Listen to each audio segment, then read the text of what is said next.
Jack Kerouac, King of the Beats. Jack Kerouac was an American novelist, writer, poet, and artist.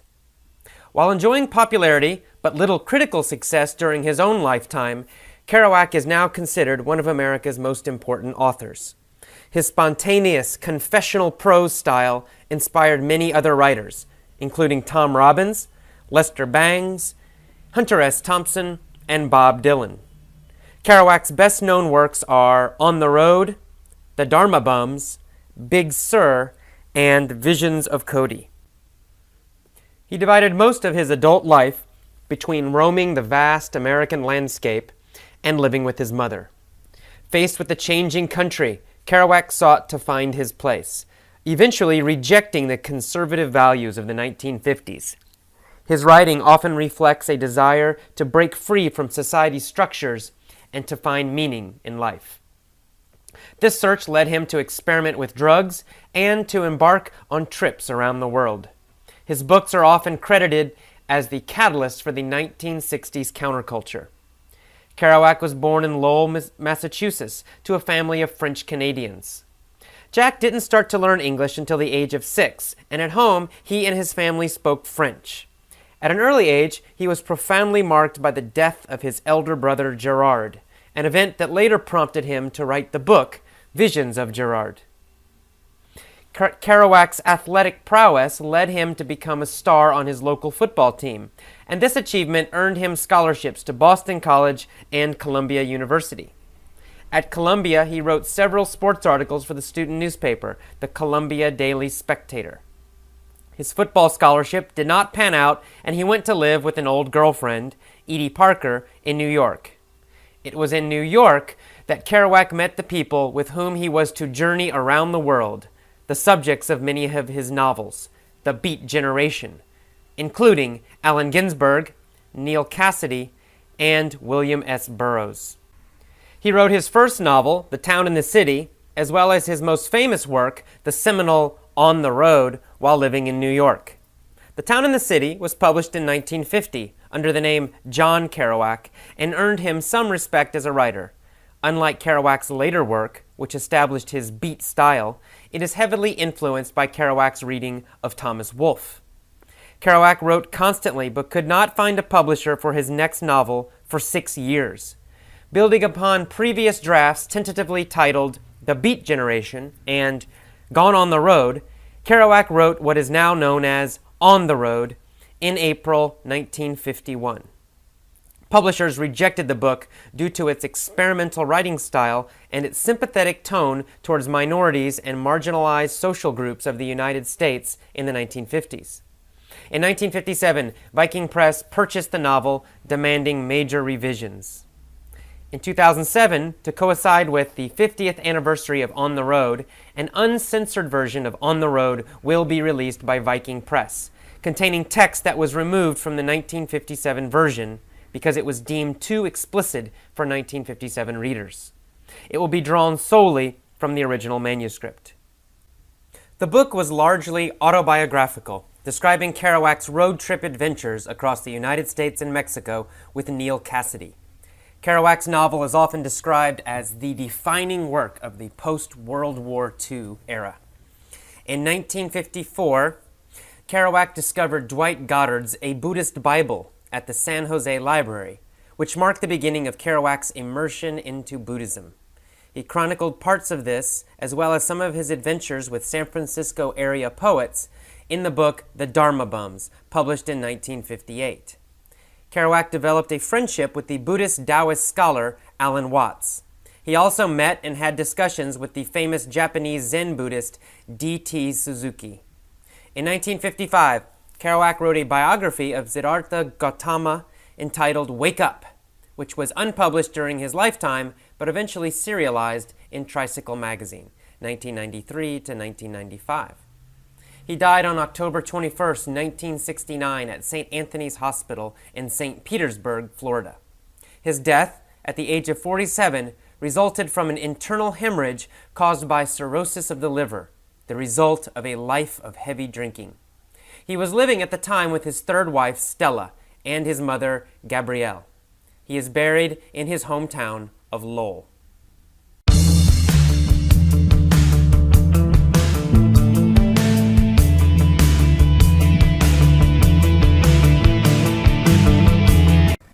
Hello, welcome to the mini story for the Jack Kerouac King of the Beats article. We're going to learn a few vocabulary words today, practice them. We're going to learn spontaneous, confessional, catalyst, prowess, to not pan out, seminal, tentatively, marginalized, and hemorrhage. Spontaneous means without a plan, to suddenly, quickly do something without thinking about it first. Confessional means to tell about your life, tell your secrets very honestly and directly. Catalyst is something that encourages change or causes change. Prowess means skill, usually a physical skill. To not pan out means to not be successful or to not work out, to not be effective. Seminal means very creative and original. It can also kind of mean special or great. Tentatively means temporarily or not completely sure, not in a sure way. Marginalized means weakened or separated from. Usually use it with groups of people or maybe a person. It means the large group of people makes another group very small or powerless. It takes away their power, it criticizes them, it attacks them. The small group that's attacked, we say they are marginalized. And finally, a hemorrhage. Hemorrhage is bleeding inside your body usually. All right, let's start with our story. First, the story at normal speed. Andy is a marginalized man. He's poor and he's homeless. He lives on the streets in San Francisco. Nobody likes Andy. He's too spontaneous. He never thinks before he acts. If he is angry, he will immediately yell and scream and throw things. Sally is very successful. She has great physical prowess. She's a professional basketball player. She's rich. One day, Andy saw Sally. He tentatively approached her and said, "Can you give me some money? I used to have a good job, but it didn't pan out. I'm really an honest person." Andy then told Sally a confessional story, all the secrets about his life, all his details. When he finished, Sally laughed and said, "Go away, you bum!" Then she punched him in the stomach. Andy fell down crying. Her punch caused an internal hemorrhage in his stomach. The police came and took Andy to the hospital. Luckily, Andy lived. Sally's punch was a seminal event in Andy's life. Since he almost died, Andy started to think about his life. He decided he needed to change. When he got out of the hospital, he found a job. Then he went to night school. Eventually, he became very successful. Now he is happy that Sally hit him. She was the catalyst that caused his life to change. Okay, next time, let's tell the story again. This time I will pause and ask questions. Here we go. Andy is a marginalized man. Is Andy a popular man? No, he is not a popular man. Is Andy a powerful man? No, he's not. He's not a powerful man. He's a marginalized man. He is on the edge of society. He's a marginalized man. Most people don't like him. He has no power. He's marginalized. Why is he marginalized? Well, he's marginalized because he's poor and he's homeless. He lives on the streets in San Francisco. Nobody likes him. Why not? Well, he's too spontaneous. Does Andy plan everything he does? No, he never plans. He's spontaneous, always spontaneous. Does he control his emotions? No, he never controls his emotions. He's always very spontaneous. If he feels something, he immediately acts. So Andy's very spontaneous. For example, he never thinks before he acts. If he's angry, he will immediately start to scream and yell. So he's too spontaneous. Our next character is Sally. Sally is very successful. She has great physical prowess. Does she have physical ability? Yes, she does. She has physical ability. Does she have physical skill? Yes, she does. She has great physical skill. She's very good with her body. What kind of prowess does she have? Well, she's a professional basketball player. She has basketball prowess. Because she's a professional, she's very rich. One day in the past, Andy saw Sally. He tentatively approached her. Did he go to her in a very fast way, in a very direct way? No, he tentatively approached her. He wasn't sure. He was unsure. He went slowly. He was, excuse me. He went to her very tentatively, not sure. And he said, "Can you give me some money? I used to have a good job, but it didn't pan out." So in the past, Andy had a job. Was his job successful? No, he was not successful at his job. It didn't pan out. Did he stay at his job? No, he didn't stay at his job. It didn't pan out. His job didn't pan out, so he left the job. He quit the job, or was probably fired, right? Maybe he was fired because he was too spontaneous. So, the job did not pan out. It wasn't successful.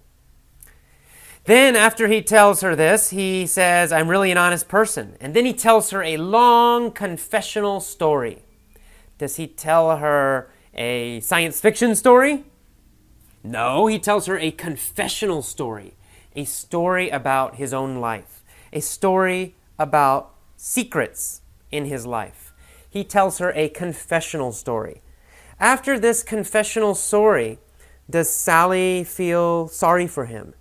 Does she want to help him? No. Even after this long confessional story, Sally is very mean. She says, "Go away, you bum. Go away, you jerk. Go away, you loser."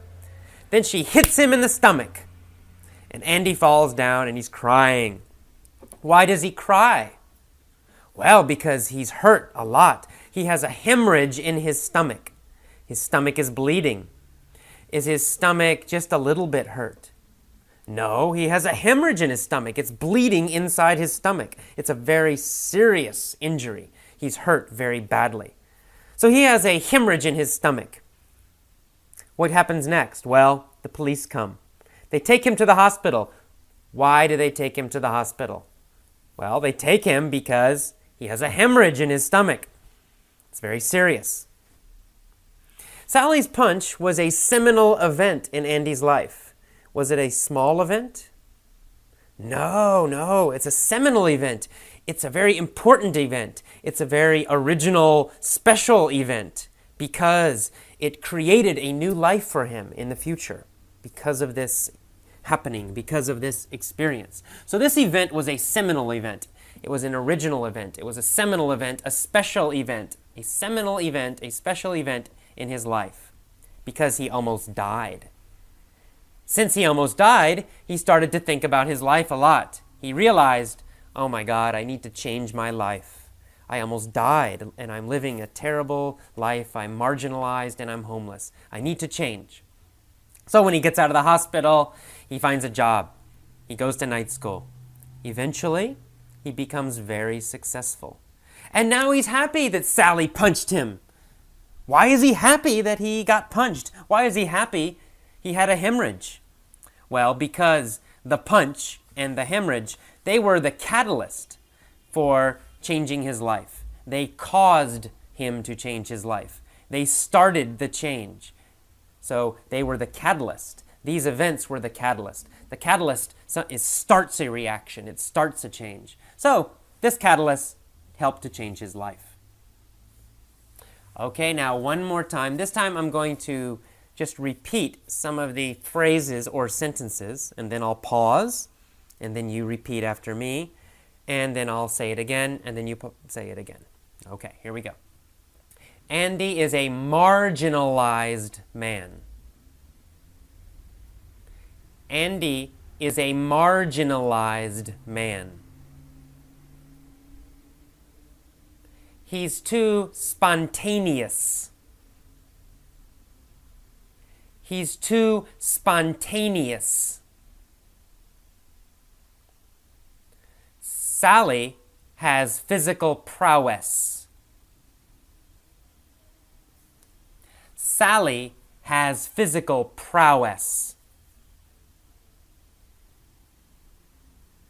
Andy tentatively approaches Sally.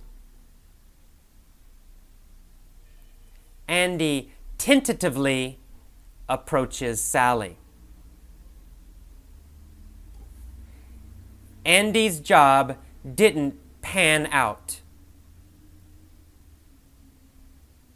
Andy's job didn't pan out. He tells her a confessional story. He tells her a confessional story. Andy had a hemorrhage. Andy had a hemorrhage. It was a seminal event in his life. It was a seminal event in his life.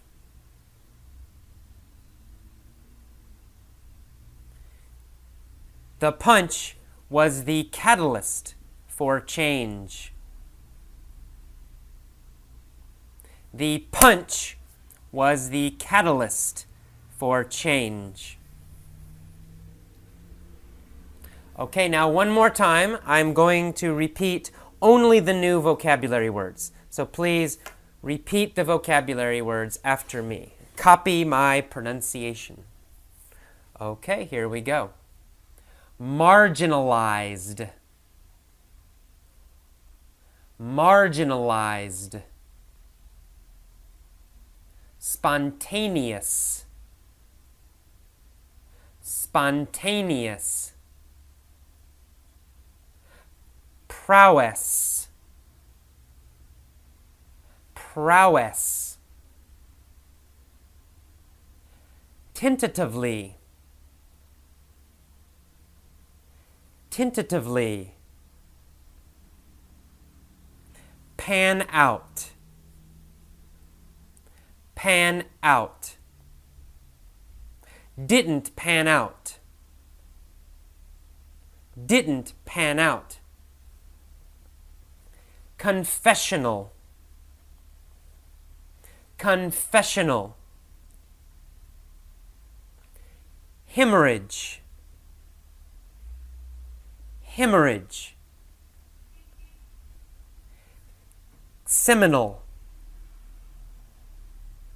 Seminal. Catalyst. Catalyst. Okay, that is all for the mini story lesson. Please repeat this lesson a few times, even if you understand everything, even if you know the vocabulary. Repeating will help you learn it automatically and then later use it automatically. So repeating each lesson is very important. Please repeat all the lessons, all the audio. Thank you. I will see you next time. Bye-bye.